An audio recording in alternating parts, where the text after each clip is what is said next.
ઓમ શ્રી ગણેશાય નમઃ. જય શ્રી કૃષ્ણ મિત્રો. આજે આપણે સાંભળીશું સોમવતી અમાસની કથા. સોમવતી અમાસ આવી રહી છે, ખૂબ જ પવિત્ર છે. તો આ કથા જો મિત્રો સારી લાગે તો વિડીયોને લાઈક કરજો, શેર કરજો અને મારી ચેનલને સબસ્ક્રાઈબ જરૂર કરજો અને કોમેન્ટ બોક્સમાં ભગવાનનું નામ પણ જરૂર લખજો. પ્રેમથી બોલો ઓમ નમઃ શિવાય. આમ તો મિત્રો એક વર્ષમાં 12 અમાસ આવે છે અને જ્યારે સોમવાર હોય અને અમાસ હોય તો તેનું મહત્વ અનેરું અનેક ગણું વધી જાય છે અને આપણે તેને સોમવતી અમાસ કહીએ છીએ. સોમવતી અમાસનું વ્રત કરનારે સવારે વહેલા પવિત્ર જળમાં સ્નાન કરી પીપળાના ઝાડની પૂજા કરવી અને ઘીનો દીવો પ્રગટાવવો અને 8 જાતના ફળ લઈને 108 વાર પ્રદક્ષિણા કરવી.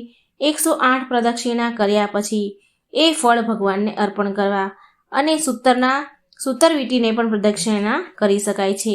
મિત્રો, તમને હું જણાવી દઉં કે સોમવતી અમાસના દિવસે આ 5 વસ્તુઓનું ખૂબ જ મહત્વ છે. એમાં પહેલું મૌન વ્રત, બીજું પીપળાનું પૂજન, ત્રીજું શ્રી હરિ ભગવાન શિવજીની પૂજા, શ્રી હરિ વિષ્ણુની પૂજા, ચોથું ગંગા સ્નાન, પાંચમું સૌભાગ્યવતી કામના.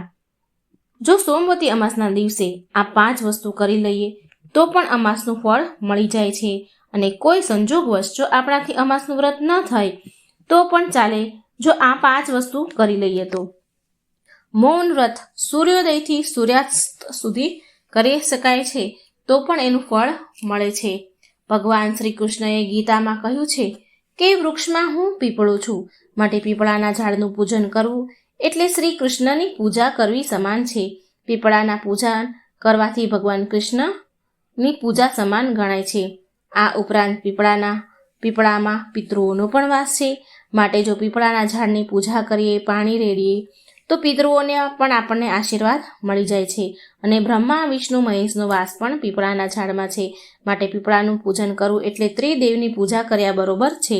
સોમવતી અમાસના દિવસે શિવ પાર્વતીની પૂજા કરવાથી અખંડ સૌભાગ્યવતીના આશીર્વાદ મળે છે. અને મિત્રો, આ દિવસે ગંગા સ્નાનનું ખૂબ જ અનેરું મહત્વ છે. આપણે જો એ પ્રશ્ન કરીએ કે ગંગાજી ક્યાંથી આવે છે તો આ પ્રશ્નનો જવાબ આપતા ગંગાજી શિવજીની જટામાંથી આવે છે. તો ગંગાજી શિવજીને સ્પર્શ કરીને આવે છે, મતલબ આપણે ગંગા સ્નાન કર્યું, મતલબ આપણે શિવજીને સ્પર્શ કર્યો અને ગંગાજીમાં સ્નાન કરવાથી આપણા બધા જ પાપ ધોવાઈ જાય છે. શિવજીની જટામાંથી ધરતી પર અવતરિત થાય છે ગંગાજી, માટે આપણે જે કોઈ જાણે અજાણે પાપ કર્યા હોય તે નષ્ટ પામે છે. માટે આ સોમવતી અમાસના દિવસે ખાસ પવિત્ર ગંગા નદીમાં સ્નાન કરવાનું ખૂબ જ મહત્વ છે. જો આપણાથી નદીમાં સ્નાન કરવા ન જઈ શકાય તો આપણે આપણા નાવાના પાણીમાં પણ ગંગાજળના ટીપા પાડી, ગંગાજળ થોડું પાડી અને એ સ્નાન પણ આપણે કરીએ તો પણ એ ખૂબ જ પવિત્ર છે. કાશીનગરમાં આપણે વાર્તા સાંભળીએ સોમવતી અમાસની. કાશીનગરમાં એક દેવસ્વામી નામના બ્રાહ્મણ રહેતા હતા. તેની પત્નીનું નામ હતું ધનવતી.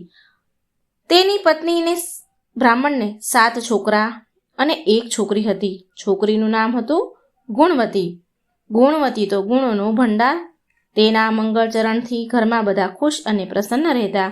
તેની ભાભીઓ પણ તેને ગુણવતીને ઘણું હેત રાખતી, એના ઉપર ઘણો વાલ કરતી. એક દિવસ એક બ્રાહ્મણ દેવ એમના ઘરે ભિક્ષા લેવા આવ્યા તો 7 વહુઓ ભિક્ષા લઈને બહાર આવી બ્રાહ્મણને ભિક્ષા આપી. બ્રાહ્મણે સૌને અખંડ સૌભાગ્યવતી રહો એવા આશીર્વાદ આપ્યા 7 વહુને. પછી ગુણવતી ભિક્ષા લઈને આવી તો એ બ્રાહ્મણે ગુણવતીને જોઈ રહ્યા અને થોડી વાર પછી તે બ્રાહ્મણે ગુણવતીને આશીર્વાદ આપ્યા કે બહેન ધર્મવતી થા. આમ કહીને બ્રાહ્મણ ચાલતા થયા.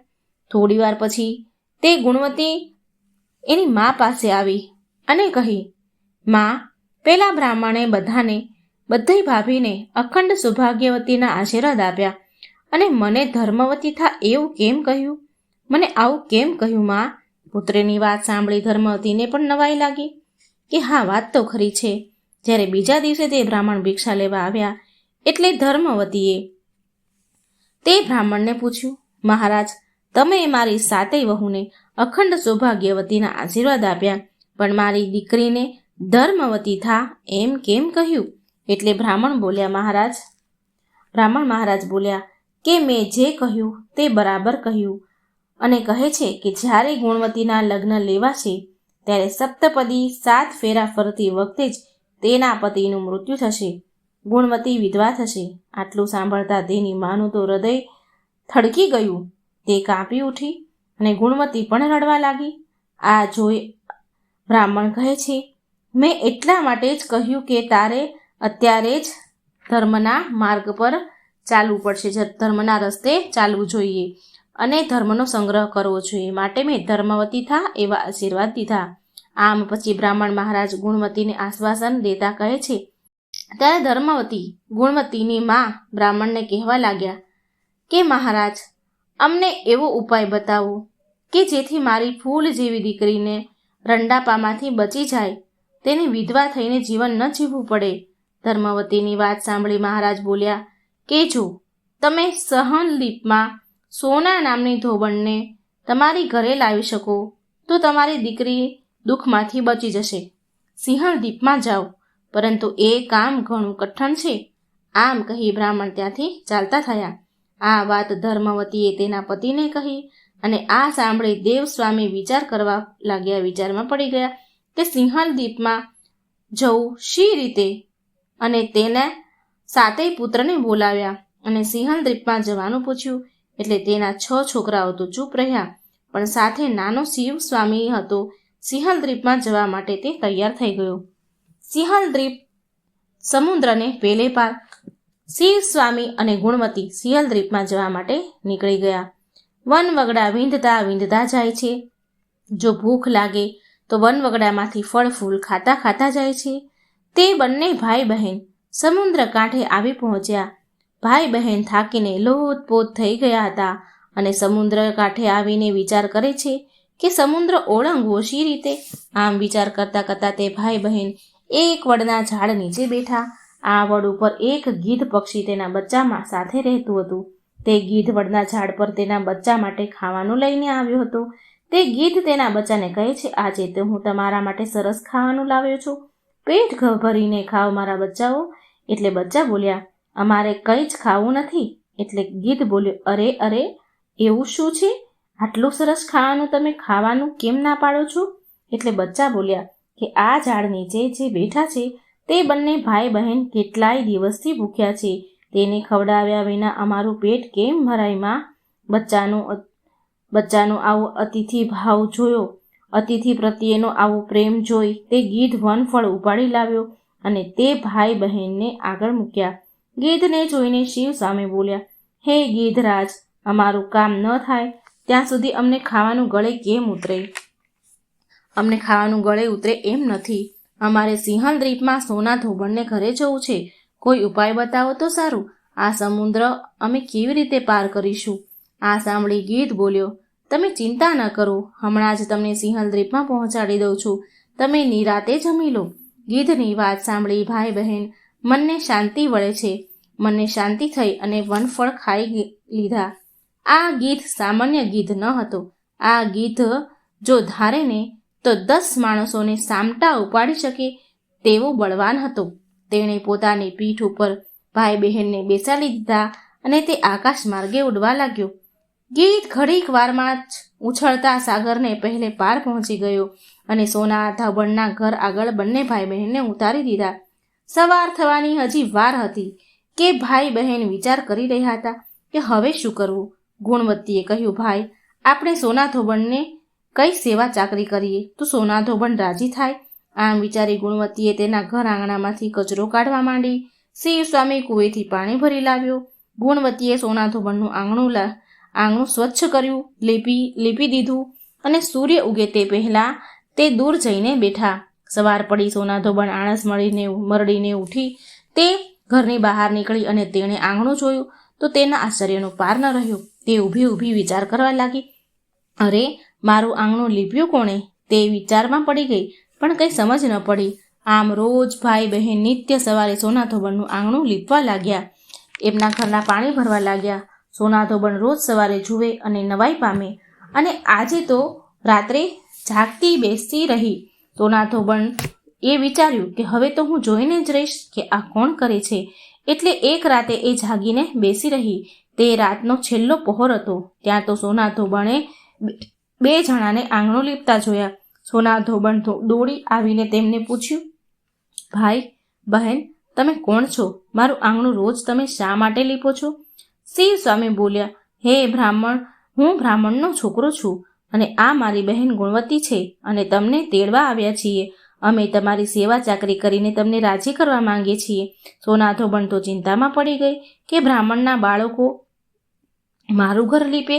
તે બોલી ઉઠી, ભાઈ, તમે મારા અતિથિ છો, મારે તમારી સેવા કરવી જોઈએ અને વળી તમે બ્રાહ્મણ છો એટલે જો હું તમારી પાસે કામ કરાવું તો પાપમાં પડું. તમારે જે કામ હોય તે મને કહો, હું આનંદથી કરીશ. શ્રી સ્વામીએ તેની પોતાની બહેનની બધી જ વાત કરી અને ગમે તે રીતે ગુણવતીના લગ્ન સમયે ઉપસ્થિત રહેવાનો આગ્રહ કર્યો. સોના ધોબણે તેના પોતાના દીકરાની વહુને કહ્યું, હું જાઉં છું. જો આપણે ઘરે કોઈ મરી જાય તો હું આવું ત્યાં સુધી સાચવી રાખજો. આમ કહી સોના ધોબણ તેના વ્રતના પ્રભાવે આકાશ માર્ગે ઉડી. ઘણી વારમાં બધા કાશીનગર આવી ગયા. સોના ધોબણને પોતાને ત્યાં આવી જોઈ ગુણવતીની માતા પિતા તો એને તો ખૂબ આનંદ થયો. આનંદનો પાર ન રહ્યો. ગુણવતીના માતા પિતાએ ઉજ્જૈનના રુદ્ર શર્મા નામે એક ગુણવંત શર્માના છોકરા સાથે ગુણવતીનું વિશાળ કર્યું અને લગ્ન લેવડાવ્યા. ઉજ્જૈનથી જાન આવી પહોંચી. લોકો જાત જાતની અટકળો કરવા લાગ્યા. ચોરીમાં મંગળ ફેરા ફરાવા લાગ્યા. ત્યાં તો રુદ્ર શર્મા બેભાન થઈને નીચે પડ્યો. લગ્ન મંડપમાં હાહાકાર બચ્યો. સગા વહાલા કલ્પાંત કરવા લાગ્યા. સોના ધોબણે બધાને શાંત રહેવા સમજાવ્યા અને સોના ધોબણે સોમવતી અમાસના વ્રતનું પુણ્ય અર્પણ કરીને રુદ્ર શર્મા ઉપર પાણીની અંજળી છાંટવા લાગી. રુદ્ર શર્મા તરત બેઠો થયો. સોનાનો તો આનંદનો પાર ન રહ્યો. ગુણવતી સોના ધોબણના પગે પડી. સોના ધોબણે પ્રેમથી તેની છાતી સરસે લગાવી દીધી. ગુણવતીને સૌની વિદાય લઈને સોના ધોબણ ત્યાંથી ચાલી નીકળી. તે સિંહલ દ્વીપમાં તેના ઘરે આવી પહોંચી. આવે છે માર્ગમાં એક બાઈ કપાસનો ભાર ઉતારીને થાક ખાતી હતી. તે બાઈ બોલે, બહેન, જરા ભાર ચડાવો ને, જરા ભારો મારા માથે પર ચડાવો. સોના બોલી, હે બહેન, મારે સોમવતી અમાસનું વ્રત છે, હું તમને ભાર નહીં ચડાવું. સોના ધોબણ આગળ ચાલી તો આગળ એક બાઈ મૂળાનો ટોપલો લઈને બેઠી હતી. તે બાઈ સોનાને કહે છે, બહેન, મને ટોપલો ચડાવો ને. સોના ધોબણ બોલી, બહેન, મારે વ્રત છે, હું તમને ભાર નહીં ચડાવું. આમ કરી સોના ધોબણ તેના ઘરે ચાલતી થઈ. રસ્તામાં પીપળો આવ્યો એટલે સોના ધોબણે 8 ફળ લઈને 108 પીપળાને પ્રદક્ષિણા કરી અને ભગવાનનું પૂજન કર્યું.